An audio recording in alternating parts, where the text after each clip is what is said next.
హైడ్రా అనేది ఒక్కసారి ఏర్పాటు చేసిన తర్వాత ఇది ఒక పొలిటికల్ హైడ్రామాగా మారిపోయిన పరిస్థితి. కౌంటర్స్ రీకౌంటర్స్ అనేక పార్టీస్ నుంచి కూడా కొనసాగుతూ ఉన్నాయి. ఒక పార్టీ వాళ్ళు అంటున్నారు మిమ్మల్ని సంకిలం చెరువు పైన నిర్మించిన ఎడ్యుకేషనల్ ఇన్స్టిట్యూట్స్ ఎంఐఎం కి సంబంధించి కూల్ చేసే దమ్ముందా అని మిమ్మల్ని ప్రశ్నిస్తున్నారు. మరొకరు అంటారు నాది తప్పు ఉంటే నేను అక్రమంగా కడితే వచ్చి కూల్ చేయండి అని ఇంకోరు చెప్తున్నారు. అసలు మీకు ఏం ప్రెషర్ అనిపించట్లేదా సార్ ఈ పొలిటికల్ అఫిలియేషన్ ఏ విధంగా డ్రైవ్ చేస్తుందంటే? దానికి పొలిటికల్ ఎవరికి వాళ్ళు మీకు దమ్ముందా, మీకు ఇది ఉందా, అది ఉందా అనే దానికి నేను రియాక్ట్ కాదలుచుకోలేదు. అవన్నీ కూడా ఎవరికి వాళ్ళు వాళ్ళ పొలిటికల్ వాళ్ళ కంపల్షన్సో లేకపోతే వాళ్ళ ఇంట్రెస్ట్ని డ్రైవ్ చేసుకోవడానికి చేసేటటువంటి వాటికి I don't need to react ఎవరికి కూడా. సో మాకు అక్కడ చేసేటప్పుడు ఒక పద్ధతి క్రమం బట్టి పోతాము. సో డెఫినెట్గా ఎఫ్టీఎల్లో ఒక ఎడ్యుకేషన్ ఇన్స్టిట్యూషనో లేకపోతే ఇది వచ్చినప్పుడు దాన్ని 100% దాని మీద యాక్ట్ చేయాల్సి వస్తుంది. బట్ చేసే క్రమంలో చాలామంది పిల్లలు ఉంటారు, చాలామంది వాళ్ళ అకాడమిక్ లైఫ్ ఉంటుంది, కాలేజెస్ ఉంటారు, స్టూడెంట్స్ ఉంటారు, స్కూల్స్ ఉంటాయి. సో వాళ్ళని ఒక బిల్డింగ్ మనం ఏది డెమాలిష్ చేసి మనం ఏదో విజయ గర్వంతో ఇది ఏదో ఎఫ్టీఎల్లో మొత్తం తీసామని అంటే కనుక పొరపాటు. ఆ ఎఫ్టీఎల్లో చెరువును పరిరక్షణ అందింపాటు పిల్లల అకాడమిక్ లైఫ్ ని కూడా మనం జాగ్రత్తగా చూసుకోవాల్సిన అవసరం ఉంటుంది. అలా అని వదిలేసేది కాదు, మనం ఒక టైం ఫ్రేమ్ ఇవ్వాలి, ఇచ్చేసి వాళ్ళకు ఒక 6 months అకాడమిక్ ఇయర్ అయిపోగానే డెఫినెట్ గా అప్పుడు they will be liable for ఇది వెకేట్ చేసేటట్టు కూడా ఉండాలి. సో హైడ్రా కూడా హ్యూమానిటేరియన్ గ్రౌండ్స్ ఉన్నాయి, ఆ కోవలోకి వర్తిస్తుంది చూస్తుంది అంటారు. హైడ్రా అనేది ఫైనల్ గా మనుషులతోటి నిండి ఉంటుందండి. హైడ్రా అనేది ఒక మాన్స్టర్ ఏం కాదు, సో మనుషులతోటే ఉంటుంది.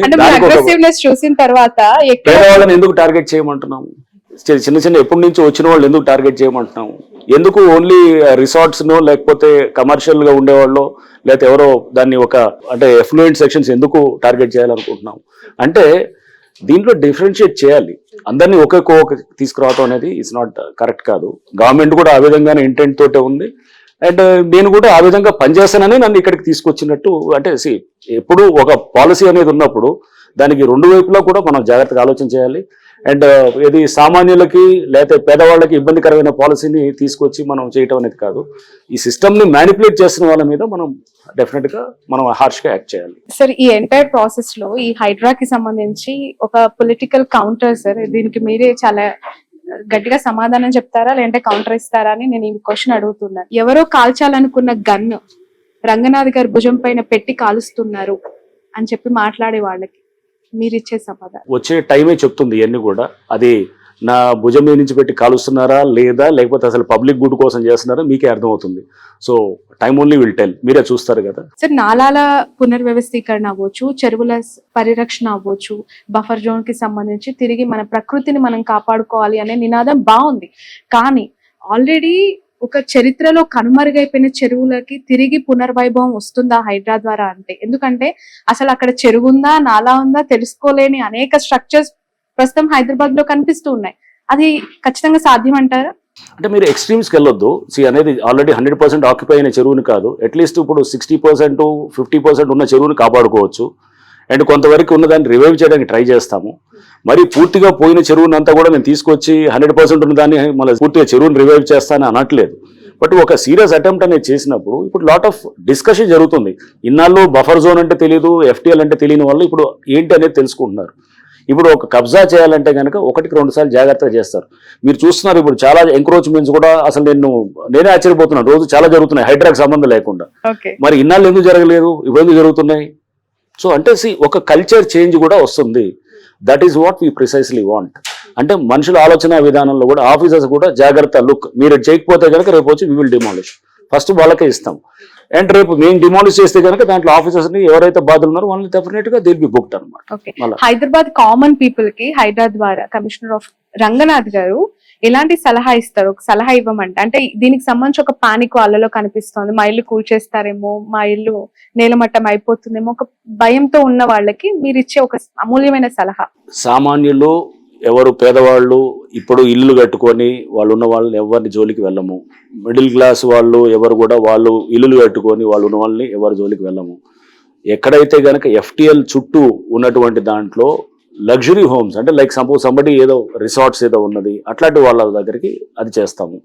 అండ్ అది కూడా ఏంటి వాటర్ బాడీస్ వరకే, మెయిన్ ఇప్పుడు డ్రింకింగ్ వాటర్ బాడీస్ మనకి లైక్ హుస్సేన్ సాగర్, మన హిమాయత్ సాగర్ అండ్ గండిపేట ఉంది, దాన్ని దగ్గర చేస్తాము. వేరే లేక్స్ దగ్గర కూడా అలానే విల్లాస్ వాళ్ళని టార్గెట్ చేస్తామని అందరినీ అనట్లేదు. దాంట్లో ఇప్పుడు కన్స్ట్రక్షన్ చేస్తున్నారు, సపోజ్ కొంతమంది కన్స్ట్రక్ట్ చేస్తున్నారు, వాళ్ళని కూడా ఖచ్చితంగా చేస్తాం. ఎవరో నేను విల్లా కొనుక్కుంటున్నాను, చెరువు దగ్గర కొన్నాను, ఆల్రెడీ కొన్నాను, నేను విల్లాలో ఉన్నాను, అరే జస్ట్ బికాజ్ నేను విల్లా ఇది కొంచెం ఇది మంచి నేను కాస్త హైయర్ లెవెల్లో ఉన్నాను కాబట్టి నాది కూలగొడతారంటే అలా కూడా ఉండదు. సో దాంట్లో మనం వెళ్ళేటప్పుడు మీకు ఈ ఫార్ములేట్ చేసినప్పుడు ఏది మేము వెళ్తామంటే ఫస్ట్ ఇదండి, అంటే బేసికల్గా ఒక కమర్షియల్స్ లేకపోతే వాళ్ళ అంటే అతని ఉండడానికి కాకుండా అతను ప్లెజర్ కోసం వాడేదాన్ని ముందు టార్గెట్ చేస్తా ఉన్నాం, లేదా అతని కంఫర్ట్ కోసం కమర్షియల్, ఇప్పుడు ఒక ఏది కన్వెన్షన్ హాల్, లేదా అతను ఒక కమర్షియల్ కాంప్లెక్స్, లేదా ఒక రిసార్ట్, లేదా ఒక సమ్ గేమింగ్ విలేజ్, ఇట్లాంటి వాటిలన్నింటినీ కూడా డెఫినెట్ గా it comes with in the purview of, అంటే ఫస్ట్ ఫోకస్ చేసి నెక్స్ట్ స్టెప్ బై స్టెప్ తీసుకెళ్తూ అండ్ నాలాస్ లో కూడా నాలాస్ పక్కన బఫర్లు ఉంటాయి, బఫర్లు దాని మీద కన్నా ముందు నాలాని బ్లాక్ చేసేది, నాలాని రివైవ్ చేయాలన్నమాట, మూసేసిన నాలాన్ని తెరిపించాలి. అది తెరిపించాలన్నప్పుడు దాంట్లో అన్నింటినీ మనం చేస్తే కనుక మొత్తం మనం ఒకేసారి అన్ని ఫ్రంట్స్ ఓపెన్ చేయకూడదు. సో మెల్లిగా స్టెప్ బై స్టెప్ వెళ్ళి దాన్ని గ్రాడ్యువల్గా ఆ ప్రాబ్లమ్ని లీస్ట్ పబ్లిక్ రెసిస్టెన్స్ తోటి మాక్సిమం పబ్లిక్ గుడ్ చేయగలిగితే కనుక then that is what we wanted. Right. So Janwada farm houses కి సంబంధించి చాలా పెద్ద ఎత్తున చర్చ జరుగుతోంది. What is your stand on that? ఏం గుర్తించారు, అక్కడ ఏం జరిగింది అనుకుంటున్నారు? జన్వాడ ఫార్మ్ హౌస్ అనే దాని గురించి చూస్తే కనుక అది మోర్ ఆఫ్ 111 జీవోలో ఉన్నటువంటి ఇదిగా మేము చూస్తున్నాము. సో 111 జీవో అనేది మా స్కోప్ లో లేదు. నెంబర్ 1, మీరు ఎంటర్ అవ్వరా అక్కడికి? 111 జీవోలో మేము ఎంటర్ అవ్వం, మేము రాము. 111 జీవోలో అంటే చాలా ఉన్నాయి, హండ్రెడ్స్ ఆఫ్ వేల స్ట్రక్చర్స్ ఉన్నాయి, ఇది ఒకటే ప్రత్యేకంగా ఎందుకు వెళ్తాం? నాలా ఉందనుకోండి, ఫర్ ఎగ్జాంపుల్ నాలా నియర్ టు ద లేక్ అని చెప్పి కూడా FTL బఫర్ వస్తే ఖచ్చితంగా చేసేవాళ్ళు, అది లేదు, అది 111 జీవోలో ఉంది. బట్ రేపు అక్కడ 111 జీవోలో చాలా స్ట్రక్చర్స్ రిమూవ్ చేస్తున్నప్పుడు దాంట్లో జన్వాడ ఫార్మ్ హౌస్ ఉంది, హైడ్రాన్ హెల్ప్ అడిగితే ఖచ్చితంగా చేస్తాం. సపోజ్ అక్కడ 100 స్ట్రక్చర్స్ తీస్తున్నాం, మొత్తం ఏరియాలు అంతా కూడా తీస్తున్నప్పుడు దాంట్లో దిస్ ఈజ్ ఆల్సో వన్ అంటే మేము హెల్ప్ చేస్తాం, డెఫినెట్ చేస్తాం. బట్ ఇండివిజువల్గా ఒకళ్ళని మనం పొలిటికల్గా చేసేది అట్లా ఆలోచన హైడ్రా చేయదు. అండ్ ఆ విధంగా దాన్ని మీరు అంటున్నారు కదా ఇందాక ఏదో భుజం మీద పెట్టి కాల్చేదానికి హైడ్రా అనే దానికి అది ఆ ఇన్స్టిట్యూషన్ కానే కాదు. ఓకే, ఎక్కువగా వినిపిస్తుంది లైక్ పల్లా రాజేశ్వర్ గారు, మల్లారెడ్డి గారి కాలేజెస్ కి సంబంధించి కావచ్చు, లేదంటే ఇతర ప్రతిపక్ష పార్టీలకు సంబంధించిన నేతలవే ఎక్కువగా టార్గెట్ అయినట్టు కనిపిస్తుంది. హైడ్రా నిష్పక్షపాతంగా పనిచేయట్లేదు అనే ఆరోపణ. మీకు ఇన్నాళ్ళు మొన్న నేను రిలీజ్ చేశాము ఎవరెవరు డిమాలిష్ చేశామనేది. దాంట్లో ఈ టీఆర్ఎస్ వాళ్ళు ఎంతమంది ఉన్నారు చూస్తే ఒకళ్ళు ఉండొచ్చు, బహుశా భాస్కర్ రావు గారితో ఎవరిదో ఉన్నట్టుంది. ఆయన కూడా is not a core politician కాదు. సో టీఆర్ఎస్ వాళ్ళు ఎవరు లేరు, అంటే మీరు అన్నట్టు బీఆర్ఎస్ వాళ్ళది చేశారనేది. సో అది ఫస్ట్ ఆఫ్ ఆల్ అప్రహెన్షన్, ఆరోపణలు, అది నేను అప్రహెన్షన్కి రియాక్ట్ కాకూడదు. సో ఇది నెంబర్ 2 ఇస్ కొంతమంది MIM వాళ్ళది వి డిమాలిష్, అండ్ దాంట్లో బీజేపీ వాళ్ళు కూడా ఉన్నారు, కాంగ్రెస్ వాళ్ళు కూడా ఉన్నారు, కాంగ్రెస్ వాళ్ళే కూడా చేసినప్పుడు న్యాచురల్గా అన్ని పార్టీలు ఉన్నప్పుడు ఇక మరి ఈ ఆరోపణ ఎందుకు వస్తుంది? ఇది అన్ని పొలిటికల్గా ఎక్కడో అలిగేషన్ చేసేదానికి రేపు అందుకో ఎన్ని వర్క్ తోటి మనకు చూపించేటటువంటి ఉంటాయి. వెళ్ళే కొద్దీ మీరు నెక్స్ట్ 1 month 2 months 3 months మీరు చూసినప్పుడు దాంట్లో అప్పుడు ఎక్కువ టీఆర్ఎస్ వాళ్ళే డిమాలిష్ అయినాయా లేదా ఎవరి డిమాలిష్ అయినాయి, అసలు పార్టీలకు సంబంధించిన డిమాలిష్ అవుతున్నారా, ఇవన్నీ కూడా నాకు అర్థం అవుతాయి. ఇప్పుడు ఆపరేషన్ లేకుండానే మోకాళ్లకు ప్లాస్మా ట్రీట్మెంట్, మీ ఆర్థోపెడిక్ సమస్యలన్నిటికీ రోబోటిక్ టెక్నాలజీ ద్వారా తక్కువ ఖర్చుతో శాశ్వత పరిష్కారం, ఫ్రీ కన్సల్టేషన్, ప్రతి ట్రీట్మెంట్ పై 20% డిస్కౌంట్. ఈ ఆఫర్ కొద్ది రోజులు మాత్రమే, త్వరపడండి. V9 hospitals 9281465842.